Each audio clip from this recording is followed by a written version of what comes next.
So where do you go when you want to find out the latest in flow meter technology? Badger Meter.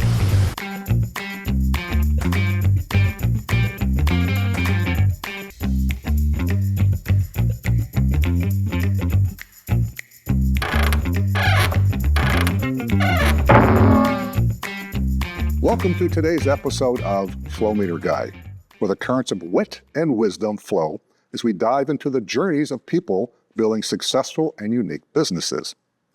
Today's guest specializes in developing flow meter technology and markets, and she worked for none other than the industry leader in the water meter technology. Mm-hmm. Well then, young lady. Hello. What's your name and what do you do? I am Cheryl Ades Anspach. I am a product manager here at Badger Meter in Milwaukee, Wisconsin. Milwaukee, Wisconsin.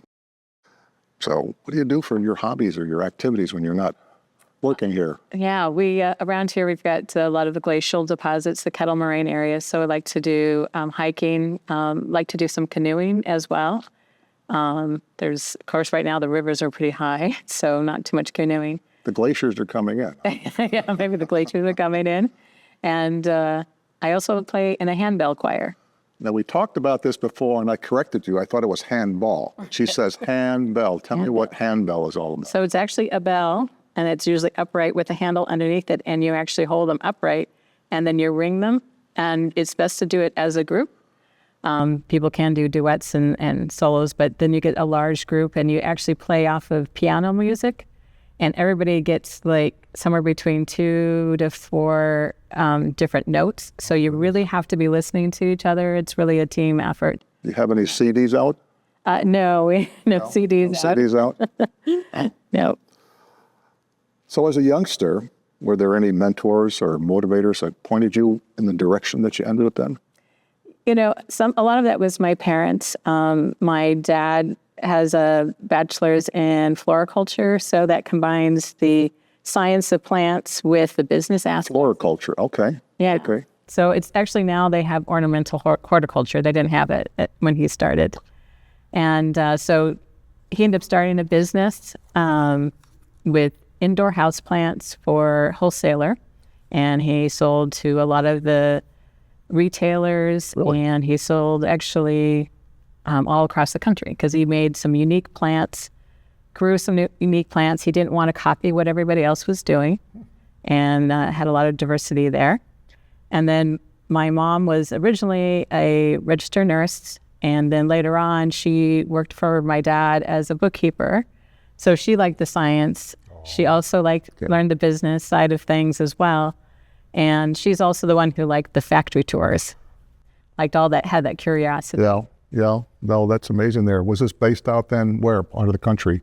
We were in California. California. Not really known for their factories. Yeah, no, the factories, but I'm sure the planting and the growing was probably good. Yes, good, beautiful weather. Oh, we were also talking about, this is a good splice one.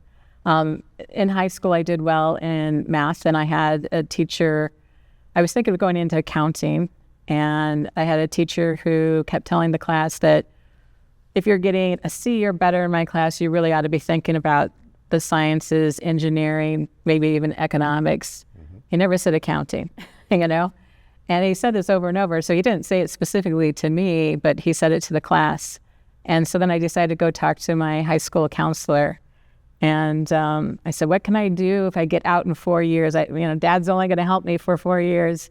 And so it was engineering, and he brought up the list and electrical engineer. I said, I think maybe I could do that. They said, it's got a lot of math in it. And I said, perfect. You like the math, okay. Yep. So then where did you go to school? I went to California Polytechnic State University, San Luis Obispo. Oh, boy. Also known as Cal Poly Slow. Slow town. It's in the central coast of California. Yep. Lots of cows, lots of vineyards now. And then you did some work in Mexico. I did. I had one of the reason why I went there, because I knew I was very theoretical, more on the math side of things and not as hands-on. And they had the whole motto of learning by doing. So that's why I went there. And they always encouraged us to take a co-op job, which is like a 6-month internship, basically, so you get more time with the company. And I worked for Schlaglock in their Tecate in Tijuana facilities, and they're still there. And that's where I really fell in love with the factories. As a California person, I always thought that Rust Belt of the Midwest was, quite something. Yeah. Well, it's true. It's true. And here I am, I'm a factory person, and I love the industrial part of it, and I'm in the Midwest now. Isn't that something? It's amazing what goes around there. And said you did some work then with, Alan Bradley. Yep. Started off with Alan Bradley. Now it's Rockwell Automation. So that's a field application engineer. So you were hands-on. Very hands-on. Again, I didn't want to become an engineer without having some understanding of how the products are used. So I started off there doing variable frequency drives, doing the startups. And everybody uses, so yeah. They use a lot of those. It saves a lot of energy. Yes. So it was, and energy is always expensive in California. So it really got started there. And then I also wrote PLC programs and did that for a while. And then eventually moved here to Milwaukee. Now, you mentioned, you made a statement that when we talked earlier there, you learned how to use a screwdriver without stripping the screws. That is true. I think that's worthy of a video in itself, if we learn how to do something like that. Yeah, we had to take apart the drives in the field, and the screws were really soft.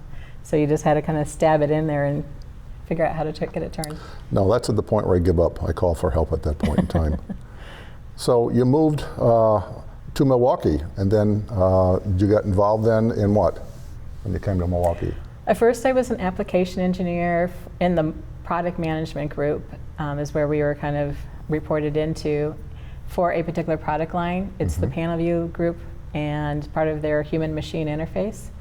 So when tech support had questions or when somebody was doing pre-sale support, they would give me a call and ask, then I would work with the engineers and how can we make this work, or how can we write these programs, or okay, maybe we have a problem, let's work with the engineers to get them solved. Oh boy, that takes a lot of patience. And a lot of thinking. Yeah, a lot of patience, a lot of thinking's there. Yeah. And then you moved on from there. You said 11 years ago something happened. You came with?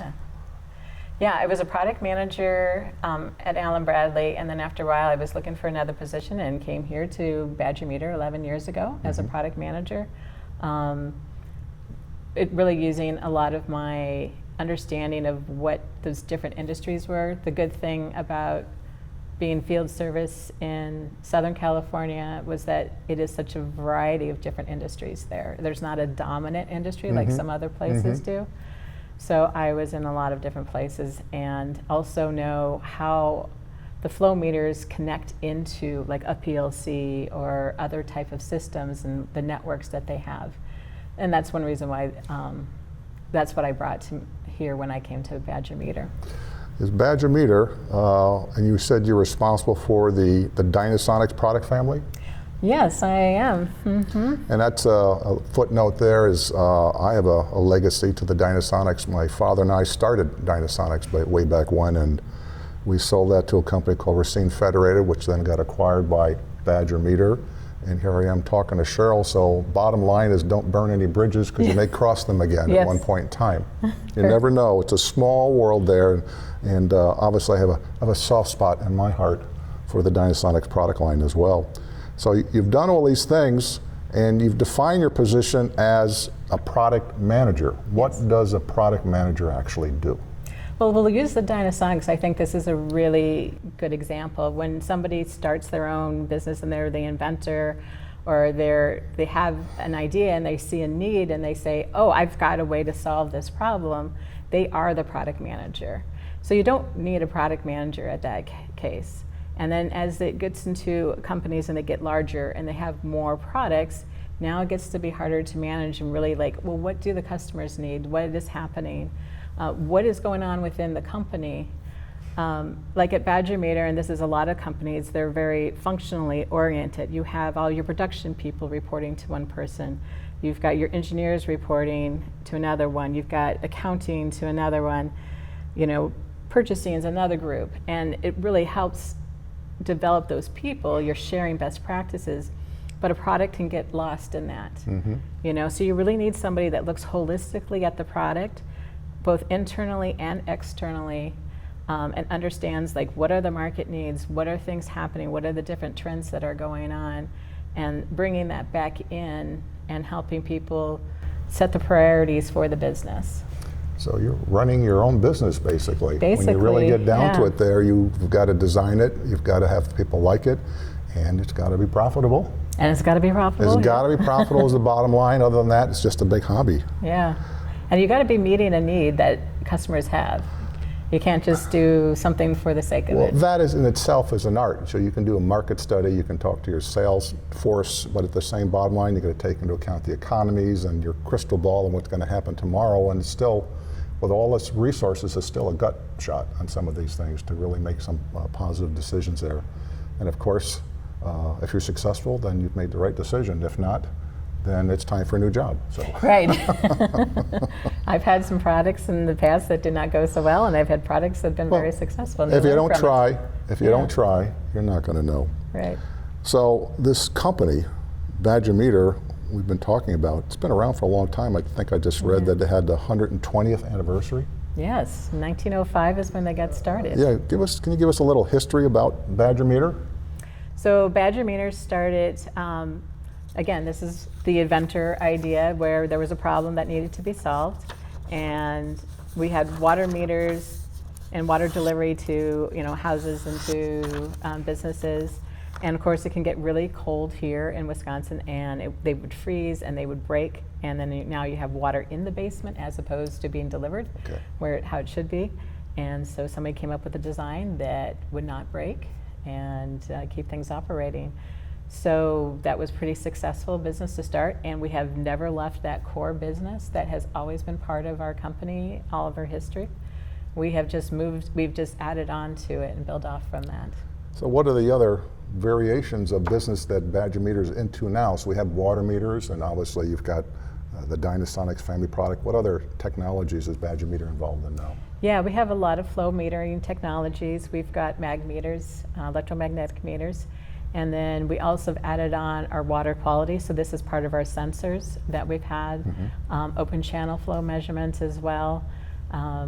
We have quite a few. We've even got control valves in there. And then we've also added onto it the connectivity. So that's how do I get the data from my flow meter, my sensor, into something else. So that can be industrial networks, that can be a cellular system.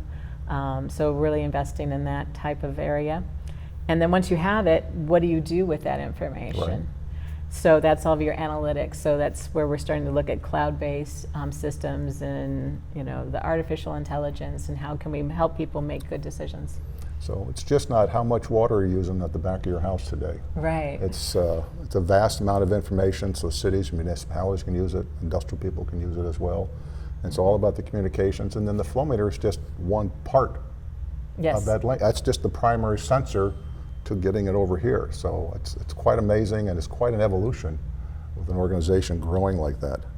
Well, while you were here, you told me about one of the neat new products that you released, and it's referred to as the DXN 5P, and it's a portable ultrasonic flow meter.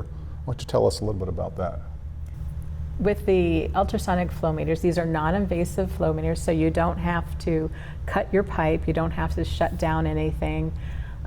So they actually clamp on the outside of the pipe, and the ultrasound goes through the pipe wall into the water, and then it actually will measure the flow in there. That's the magic. That's the magic. And so if some of you have seen it in the medical industry where they're monitoring blood flow and things like that.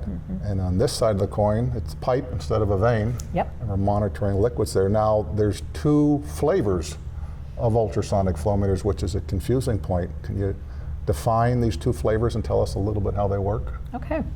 So transit time is the most common one. It really works well with clean fluids. And I think of it as, if you think of rowing your boat or swimming upstream a river and down the river, if you're going upstream, you're going to be moving a little slower. If you're going downstream, you move faster. And basically that's what we're doing, is we're taking an ultrasound wave, a signal, we're just sending it out, and then it gets picked up by another one, and we measure that time, and then we send it back upstream, and we measure that time, and that time difference tells us how fast that fluid is moving through the pipe.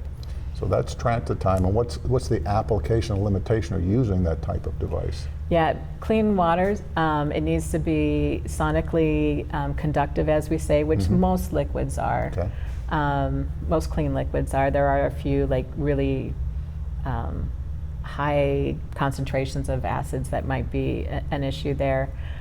But as soon as we start getting particles in there, or air bubbles, or we get fibers in there that can absorb the ultrasound or block it from getting through Across to the pipe, that, okay. you know, so it's can't get the signal to the other sensor there. Then that brings up Plan B, the other type of ultrasonic flow meter. Yep. Which is what called? That is called Doppler. So that's when you think of the train going by or something coming closer to you, you can hear that frequency change. It gets to a higher pitch or a lower pitch. As it goes away from you, it's lower.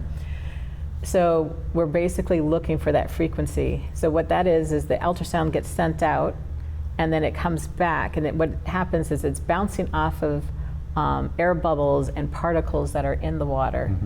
So we can use this if it's aerated water or mining slurries, where you've got like the sand particles in there. It's going to send that signal back, and you're going to be it's listening for it, saying, okay, did that pitch? How much did that pitch change? If it changed a lot, we know it's going really fast. If it changes a little bit, it's going slower. So that is one of the unique things, I think, about your new ultrasonic portable flow meter. You've also referred to it as a hybrid option, and that is because it can do both the transit time and the Doppler technology? Yes. Yep. You actually can put the two sets of sensors on there at the same time, and it will actually decide which one has the stronger signal, and it will automatically switch back and forth for you.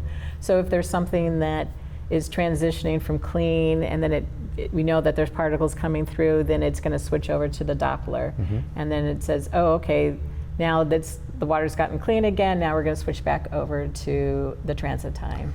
So it's a fuzzy area, and every manufacturer's a different thought. The transit time, they say, works on clean water up to maybe a couple % solids, and Dopplers work down to 100 parts per million, 30 microns, something like that. Something like that, yeah. Something like that. And there's all the key word with Doppler was suspended solids. It has to have something to bounce off as well. But the bottom line is now you have a technology it's not a question anymore. Right. If you're in the fuzzy area that you don't really know, then this technology doesn't care.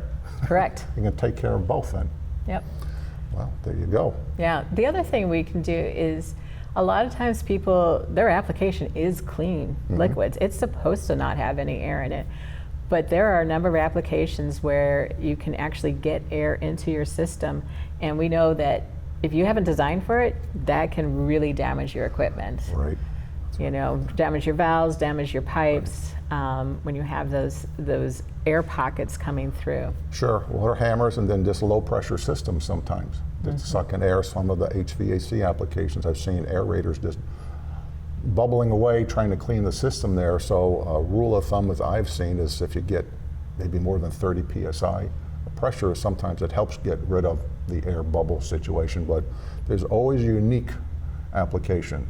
What if you get the water and glycol? Some cases it's fine, in some cases it's not. So it's all, but again, if you don't really know, now you have a tool that doesn't make any difference. Right. So that's one of the unique features. What else is unique about the new?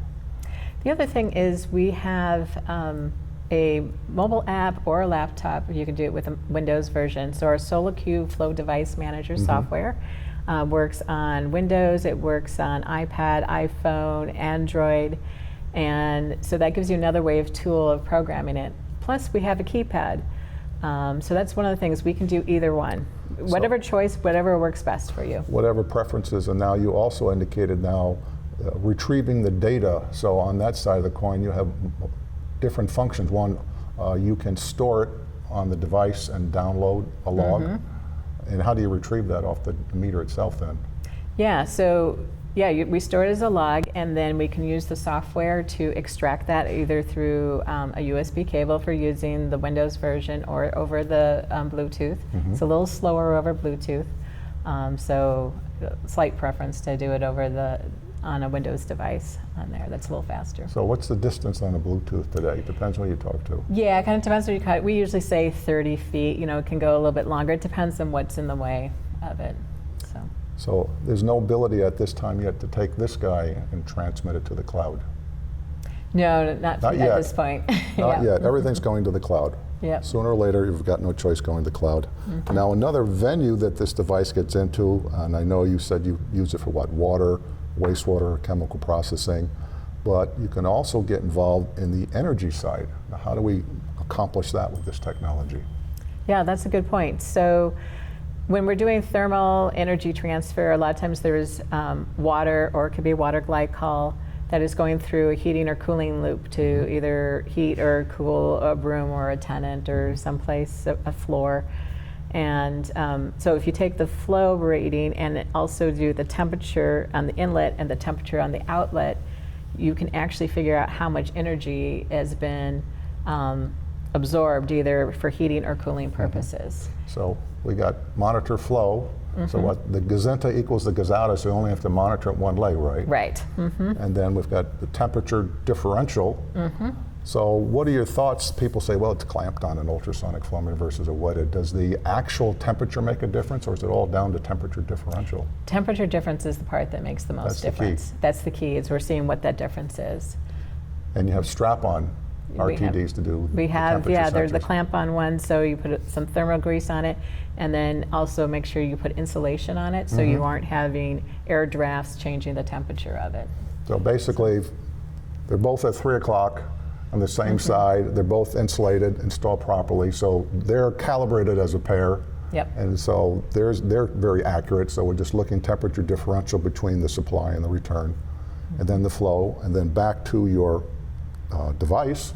Then this device, what will the device read in? What kind of engineering It's still going to units? read the flow, and the temperature is separate, so you can still see it, and it will also calculate the energy that has been used. And then we can log the data too, so when you use a portable device, the temperature change, energy management's not instantaneous. You need to do a survey over time. You're not going to do it, just hold it on and say, here we are. You have to leave it there for a period of time to collect that data and look for temperature differential. I notice when we do a school campus, they want to do that. It's usually over a 7-day period of time. They want to see the week versus the weekend and look at differential energy uses. But the device will do that and log the data.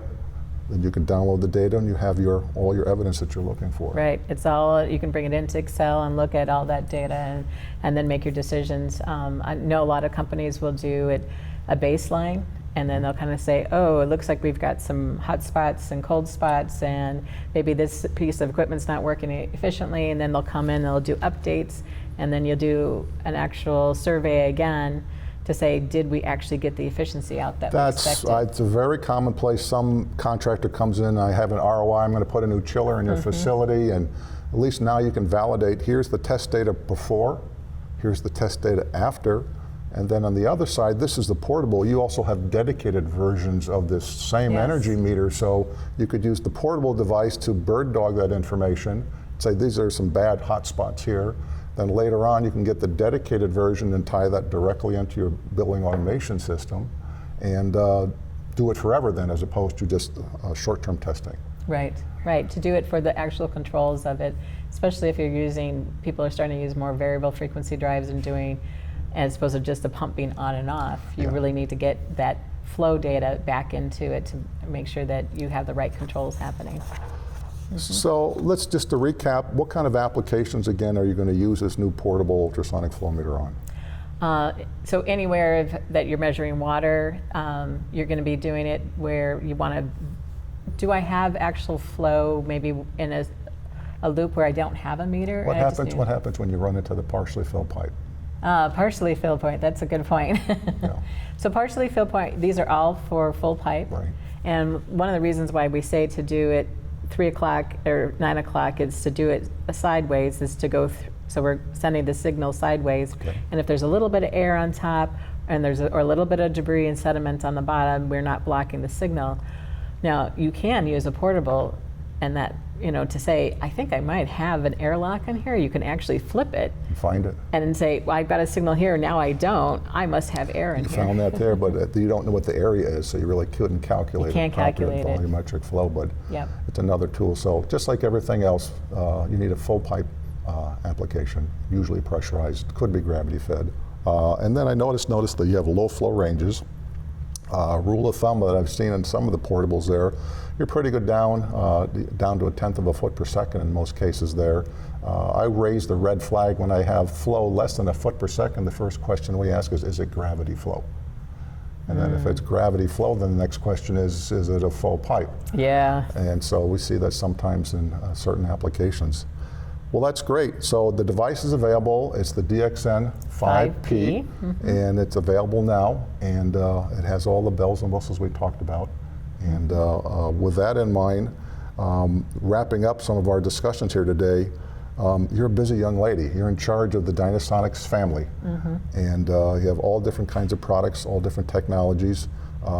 You'll see through some of the information we talked about, you'll see the little bit snapshots here and there of the Badger facility, some of the building, some of the hydronic, what do we call it, hydrolab? The hydrolab. The flow loop system in the hydrolab. We'll see some of the technology installed there as well, and the support that the people behind the product at this very large facility here in Milwaukee, Wisconsin. Wisconsin. I didn't wear my cheese hat. Well, let's do some wrap-up things. So, if you were to go back in time to Cheryl's former self, here's the old question. When you started your business or business activities, what advice would you give yourself? Oh, let's see. Should have went, Yeah. not an engineer, right? No, I think that's probably one of the things. I was one of those, as I was in engineering school, I wasn't always sure that, should I really be here? Yeah. And so it was be like, yeah, stay the course. You'll be surprised what you find when you do that. And always keep in mind of who are all the stakeholders that you need to work with. You've got your customers, you've got your management team, you've got your development team as well, and what does everybody need to, and kind of keep everything in balance and keep looking at the big picture. The big picture. It's all about the big picture. Well, when you're tired of this job, what's in the future for Cheryl? You'll be a mountain climber. You want to go write a book. What's the next big thing in your life? Not doesn't have to be today. Yeah. What's on the horizon? One of the things that I always, there's a lot of things that I keep thinking, oh, I could do that, I could do this, I could do this. But sometimes it's like, whether you're like a docent or somebody that teaches somebody about, either a history of a place or, something about, why something is there, or even if it was art or something like that, or introducing stuff to people. I usually like to do training. That's one thing as a product manager we get to do a little bit. Do a lot of training, and you'll see Cheryl on various videos and interviews of trade shows and things like that. So she is the voice of the Dynasonics product family. I'm its current guardian. Yeah. Well, guardian, I'd like to thank you very much for your time today and allowing me to go visit the Badger Meter in Milwaukee, Wisconsin today. Yeah. And thank you for letting us visit the Flow Loop and everybody else we interacted with today. We had lots of fun, and we hope to see some more news in the future of all the great products that the Badger Meter and then you take care of. Yes, we will all keep you all informed on that. We really appreciate you spending some time here and stopping by when you're close by, and always enjoy hearing some of your history and the stories that you've given us. A lot of stories, yes. Lots of stories, so really appreciate your time. Great, thank you for your time. Thank you.